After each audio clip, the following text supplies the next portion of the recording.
Good morning students. आज की online class में आप सभी का स्वागत है। मैं आज आपको केमिस्ट्री में फर्स्ट लेसन है हमारा सॉल्यूशन, यहाँ से स्टार्ट करेंगे।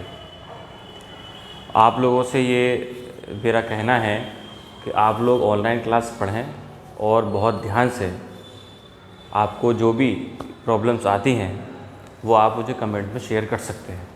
स्टार्ट करते हैं सॉल्यूशन। तो सबसे पहले हमें ये डेफिनेशन सीखनी होती है कि हम सॉल्यूशन कहते किसे हैं, सॉल्यूशन होता क्या है। इसकी बहुत सिंपल सी डेफिनेशन है कि दो या दो से अधिक पदार्थों के समांगी मिश्रण को विलयन कहते हैं। देख रहे हैं आप, बहुत इजी डेफिनेशन है, एक लाइन की डेफिनेशन है कि दो या दो से अधिक पदार्थों के समांगी मिश्रण को हम विलयन कहते हैं। इस डेफिनेशन में ये जो एक शब्द है समांगी मिश्रण, इसको हमें समझना होता है। समांगी मिश्रण का मतलब क्या होता है? समांगी मिश्रण से लेना मतलब ये होता है कि आप जब दो या दो से अधिक प्रकार के पदार्थों को मिला रहे हैं, मिक्सअप कर रहे हैं, तो उनकी जो प्रावस्था है, जो फेज है, वो एक जैसी होनी चाहिए। समान प्रावस्था, सेम फेज। जैसे जनरली आपने देखा होगा, आप एक गिलास पानी लीजिए और उसमें अगर आप एक चम्मच नमक डालते हैं, तो नमक डालने के बाद जब नमक घुल जाता है, तो घुलने के बाद वो गिलास का जो सॉल्यूशन है वो आपको एक ही जैसा दिखाई देता है। उसे बोलते हैं समान प्रावस्था, सेम फेज या समांगी मिश्रण। इन केस अगर आपने ऐसी कोई चीज़ घोली है कि जिसमें फेज अलग अलग आता है, आप डिफरेंट कर सकते हैं। जैसे मान लीजिए कि आप एक गिलास पानी के अंदर आप चौक का पाउडर ले लें और उसमें रेत मिक्स कर दें, तो क्या होगा, उसमें अलग अलग फेज बन जाएंगी।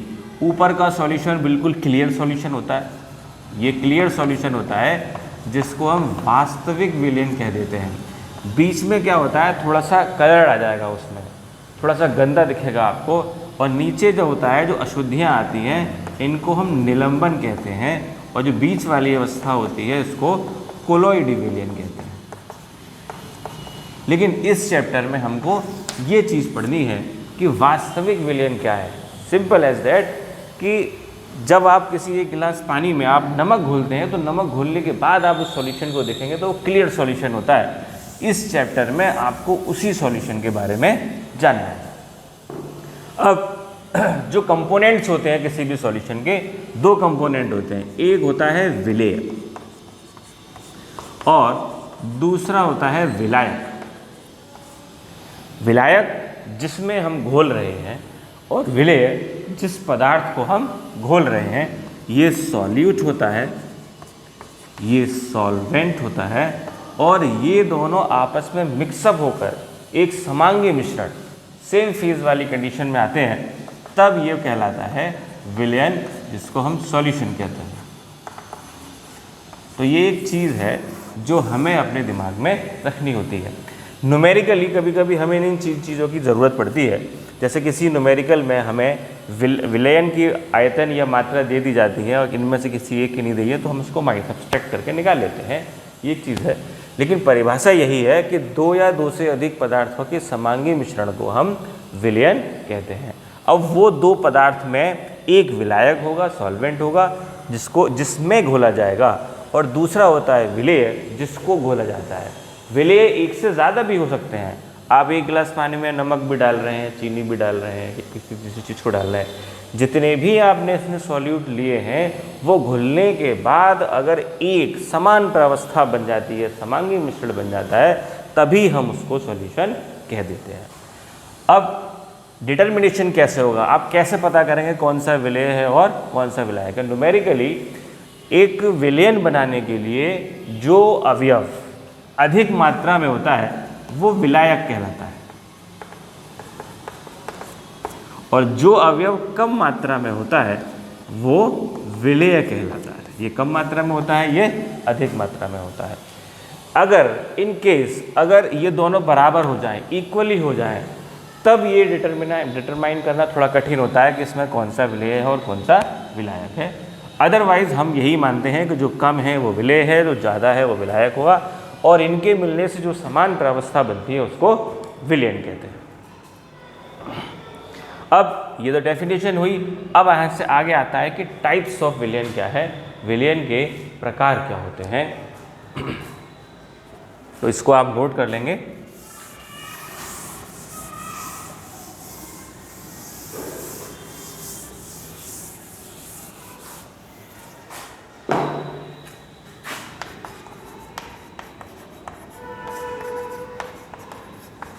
विलयन के प्रकार, टाइप्स ऑफ सॉल्यूशन। जैसे मैंने अभी आपको बताया कि एक विलयन में जो विलायक है उसकी मात्रा अधिक होती है, जनरली ऐसा होता है। तो जो अवस्था विलायक की होती है, हमारा विलयन की अवस्था भी वही हो जाती है। हम जानते हैं कि पदार्थ 3 भौतिक अवस्थाओं में सामान्यतः मिलता है, ठोस में, द्रव में और गैस में। तो टाइप ऑफ सॉल्यूशन, और इधर आएगा आपका सॉल्वेंट यानी कि विलायक, इस तरफ विलेय यानी कि सॉल्यूट, और इधर आएंगे उसके एग्जाम्पल। देखिए, तो फर्स्ट जो टाइप का विलयन है वो होते हैं गैसीय विलयन। अब यहाँ नाम से मालूम पड़ रहा है कि जो हमारा विलयन दिखने में है उसकी भौतिक अवस्था होगी वो गैसीय होगी। गैसीय विलयन है तो ये डिटरमाइन हो जाता है कि विलायक जो होगा वो हमारा गैस होगा। और विलेय हम तीनों अलग अलग ले सकते हैं, जैसे गैस भी ले सकते हैं, द्रव भी हो सकता है और ठोस भी हो सकता है, लेकिन सॉल्वेंट हमारा गैस ही रहेगा। तो कभी कभी बोर्ड्स में ये क्वेश्चन आ जाता है कि आप ऐसे विलयन का उदाहरण दीजिए जिसमें विलायक भी गैस है और विलेय भी गैस है। तो इस ऐसे विलयन का आपको एक एग्जाम्पल देना हो तो इसका बहुत अच्छा एग्जाम्पल होता है वायु या एयर, क्योंकि हम जानते हैं कि जो एयर होती है वो मैक्सिमम पोर्शन उसमें नाइट्रोजन और ऑक्सीजन गैस का होता है। तो नाइट्रोजन और ऑक्सीजन गैस का जो समांगी मिश्रण है वो एयर होती है, जिसमें विलायक क्या है, नाइट्रोजन है, जानते हैं 78% करीब होता है, और जो सॉल्यूट है वो हमारी ऑक्सीजन है जो कि अप्रॉक्स 21% होता है। तो इन दोनों के दो, विलायक भी गैस और विलेय भी गैस, उसका एग्जाम्पल होता है हमारा वायु। इसी तरह से जरा सोचिए कि ऐसा विलयन जिसमें विलायक गैस है और विलेय क्या है, द्रव, इसका एग्जाम्पल क्या होगा। तो इसका एग्जाम्पल है क्लोरोफॉर्म। क्लोरोफॉर्म का नाइट्रोजन गैस में विलयन। क्लोरोफॉर्म हमने सुना है, क्लोरोफॉर्म फॉर्मूला होता है CH-Cl3। क्लोरोफॉर्म का नाइट्रोजन में विलयन। तो हम जानते हैं क्लोरोफॉर्म लिक्विड स्टेट में होगा, नाइट्रोजन गैसीय कंडीशन में होगा, और तब इन दोनों का जो विलयन बनेगा, समांगी मिश्रण बनेगा, वो कहलाएगा गैसीय विलयन। ठीक इसी तरह से थोड़ा सा सोचिए कि ऐसा विलयन जिसमें विलायक हमारा गैस हो और विलेय हमारा ठोस हो, इसका एग्जाम्पल क्या बन सकता है। कमेंट बॉक्स में इसको आप कमेंट कर सकते हैं, मुझे बता सकते हैं। मैं बताता हूँ इसका एग्जाम्पल। गैस हमारी नाइट्रोजन है और नाइट्रोजन में हम कपूर का विलयन बनाएं। कपूर आपने देखा होगा, कपूर सॉलिड में होता है और नाइट्रोजन गैस होती है। अगर इन दोनों का जो हम विलयन बनाएंगे तो वो हमारा गैसीय विलयन कहलाता है। इसी तरह से दूसरे टाइप के विलयन होते हैं द्रव विलयन, लिक्विड स्टेट में होते हैं। तो हमें ये मालूम पड़ गया कि लिक्विड स्टेट में विलयन है तो जो हमारा विलायक होगा, सॉल्वेंट होगा, उसकी भौतिक अवस्था क्या होगी, द्रव होगी।